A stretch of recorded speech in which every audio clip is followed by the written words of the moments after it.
Since this is what you'd call an informal talk, feel free to wiggle around and adjust your posture as you see fit. But make it count. And I'll try not to take up too much of your time.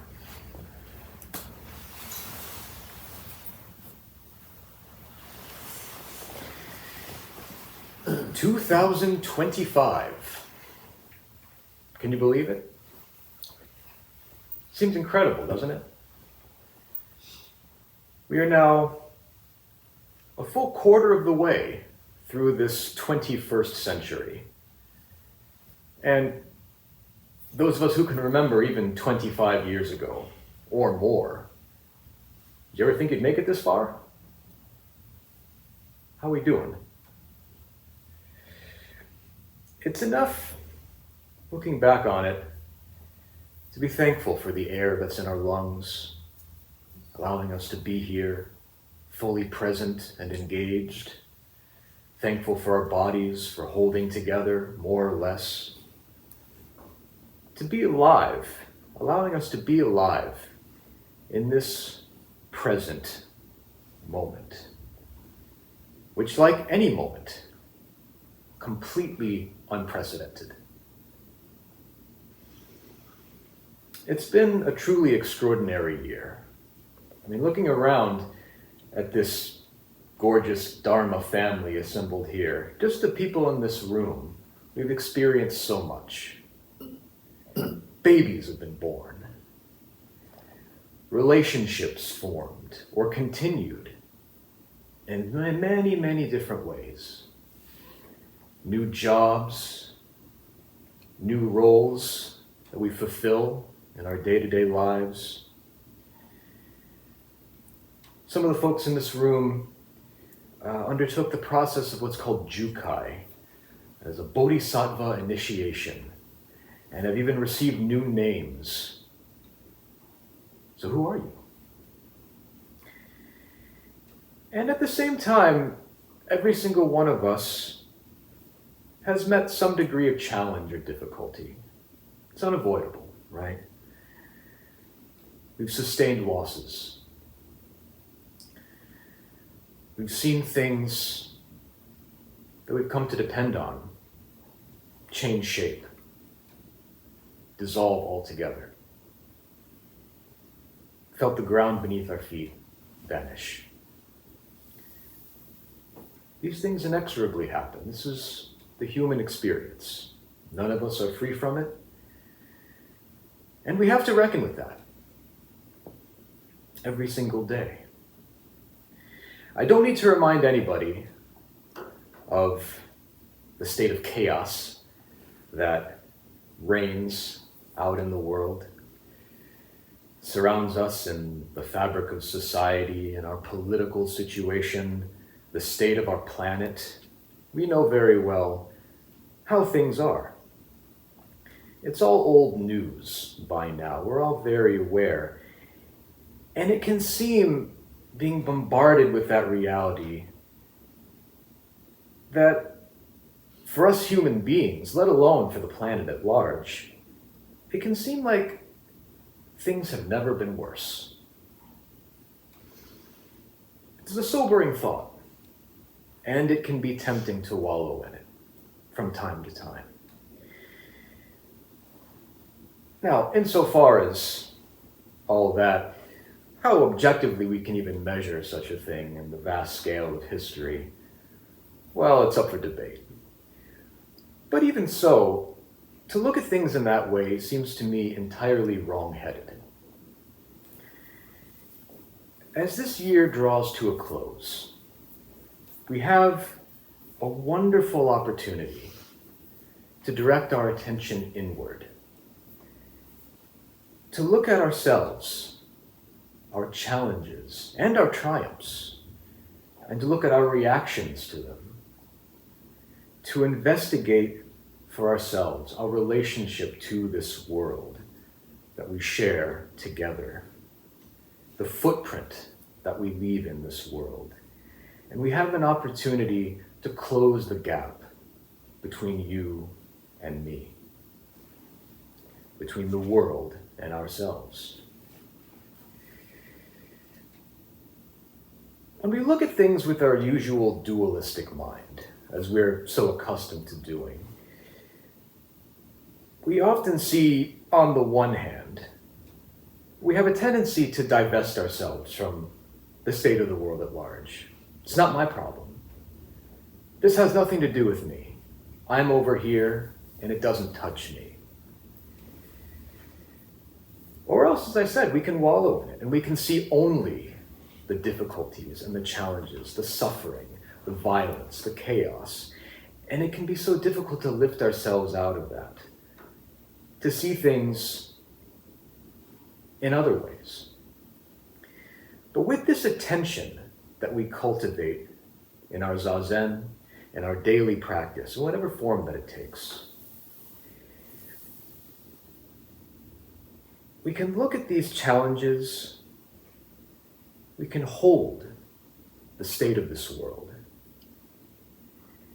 and collapse the boundaries. And to see that in reality, the challenges of this world that I face, that you face, what occupies the people that I love and care about, there is no separation whatsoever. Every struggle and challenging condition is, in a sense, a collective responsibility.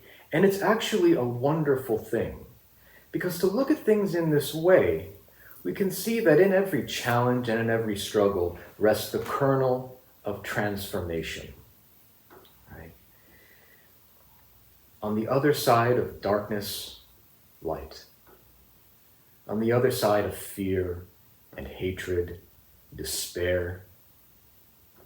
When we turn it over, we can see, hidden at times, but we can see clearly that on the other side of that is the presence of love and compassion and tenderness. I read once that a favorite writer of mine, Tim Kreider, said once that anger is just fear that feels good. And I think we could say too that hatred is love corrupted by fear. At least some of the time. If we have the courage to see things from a different point of view, outside of our normal, limited, relativistic point of view, we can see that things have never been more ripe for the emergence of compassion, togetherness, for us to see this bright and beautiful world with new eyes. It has never been a more wonderful opportunity for that. So this is the healing reality of unconditional love that is always within the darkest of times, the most difficult struggles. Those of you who are on our newsletter, receive our Zen Study Society newsletter, may have seen this morning that Shigan Roshi, our abbot, sent out his New Year's remarks, where he reminds us that 2025 in the Chinese zodiac is the year of the snake. And he reminds us of some of the characteristics of the snake, which include wisdom, insight, and transformation. And he says, and I'm quoting him here, events that feel excoriating may serve as opportunities to break through and free ourselves. When we confront the realities of human existence, aversion, craving, judgment, and all the rest of it, things we're all very familiar with, like the snake, we have always the opportunity, the possibility to shed the old skin, relinquish the old habits, and to do as Shigan Roshi exhorts us, to emerge into a new and dynamic now. And it happens naturally, just as the snake, just by its very nature, sheds its skin. We ourselves can shed our old habits and our old conditioning without even a thought. It happens as a function of our dynamic life, of the reality of being human. And it can happen at any given moment. The opportunity to recognize ourselves and our life in others. Wake up to this together. So, we're here together, slithering into 2025. It's an opportunity, and a very poignant opportunity, to take refuge in the three treasures, Buddha, Dharma, and Sangha. What do we mean by taking refuge? The Buddhist writer Mushin Patricia Ikeda, in a recent article for Lion's Roar, which some of you may have seen, asked this question: what does it mean to take refuge in the Buddha? And she says something very interesting. It says, first, given the realities of violence and suffering in this world, this inescapable reality, we can't afford to be passive. We have to do something. How can we do something? What can we do? Well, she doesn't know exactly. Comforting. But she says that whatever happens, the Buddha needs to take refuge in us for us to take refuge in the Buddha. She says that her understanding of refuge is not a bomb-proof bunker with climate control. Instead, it's refuge in the sense of nature refuge, an area in which short-sighted beings aren't allowed to interfere with the natural life of the native animals, plants, insects, and birds. And she continues, a refuge is an area in which beings are born, live, die, fight, and eat one another, but without arguing over religions and nationalities or destroying the earth or bodies of fresh and salt water. Bodies of water. Earth, in the sense of soil, ground, and planet, is also a body, or many bodies, the fecund source of everything that we are. Earth itself, as Buddha. And she gives the example of the Korean demilitarized zone. Quote from her again. It's the Korean demilitarized zone, if you don't know, is a narrow strip of land that divides North and South Korea. And she says, with its heavily fortified fences, landmines, and listening posts, the zone is uninhabited by humans. So, although the DMZ is only 70 years old and 160 miles long and 2.5 miles wide, it has become a wildlife refuge, home to more than 100 endangered animal species, plus many endangered plants. I think of the rare red-crowned cranes and Siberian tigers raising their young amidst endangered plants and trees, taking and making refuge for life to flourish in a tiny strip of land filled with landmines. It's the habitat they have, and they're going about their business of making it habitable. So it seems to me that this is our task here today, every day, to transform our lives into a demilitarized zone, to put down the weapons that we make of our concepts and our ideations, to dwell in the verdancy of life, flourishing just as it is, full of possibility and permutation and indescribable vastness. Our whole lives are directed towards this, just because we are alive. Life itself urges itself to thrive, to grow and to change, to transcend the conditions in which it exists and emerge all the stronger and more resilient. To demilitarize our lives doesn't mean living without conflict. As long as there are, I could say as long as there are human beings, but as long as there are sentient beings, there will be conflict. It doesn't mean living without conflict or in the absence of suffering. But it does mean cooperation. walking hand in hand through the garden along this path of being human, of being alive. And as Mushin Patricia Ikeda says, making the best of it, making an honest go of it, doing the very best we can to wake up here and now to the fact that underneath all of this, the transient conflict, the hopelessness that can take over sometimes, is the great light of Buddha's wisdom, of love, kindness. We're in uptown Manhattan on New Year's Eve. We could be anywhere right now, doing anything. And I'll say, by the way, we can laugh at the million or so people who are standing in the rain in Times Square right now. I think those people are hardcore. But there are endless opportunities for what we could be doing with our evening. We chose to be here. And that in itself is proof of what I'm talking about. Chosen to gather with like-minded company, dear friends, in the shade of this vow that we share together, just by being here. As we sit in this zendo, gradually we can come to appreciate the fact that the air in our lungs and the air in this room is the same as the air outside.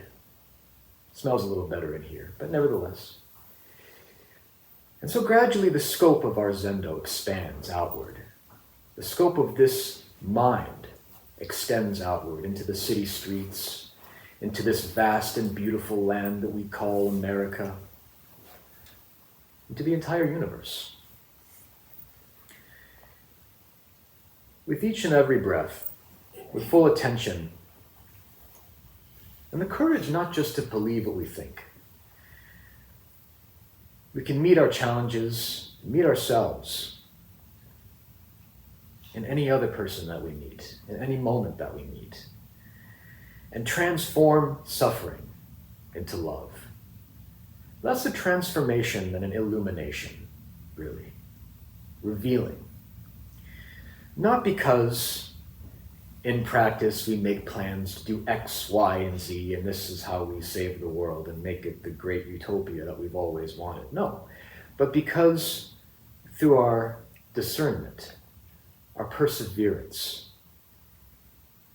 through our kindness, we make the effort to meet Buddha over and over again, to take refuge over and over again in the way things really are, and manifest the love and care that leads all hostilities, inside and outside, to an end.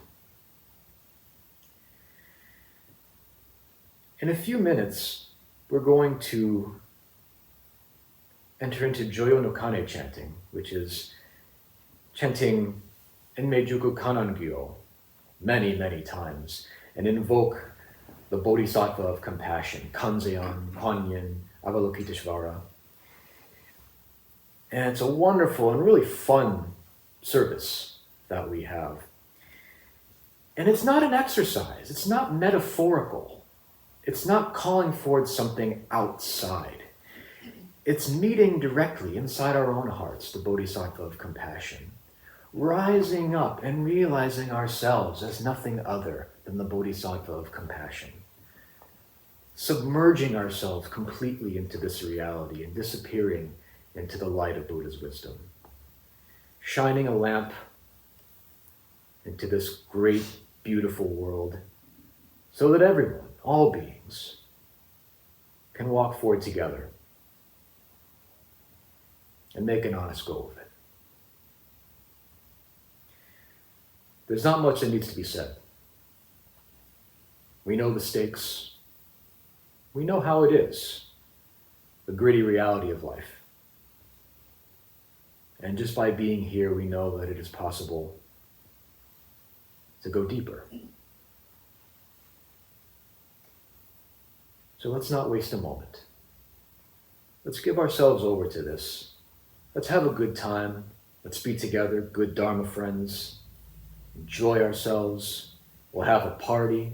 There'll be noodles. It's going to be great. And we'll do it with determination and without even a thought, as our birthright, as nothing other than what we really are. Thank you very much. Happy New Year.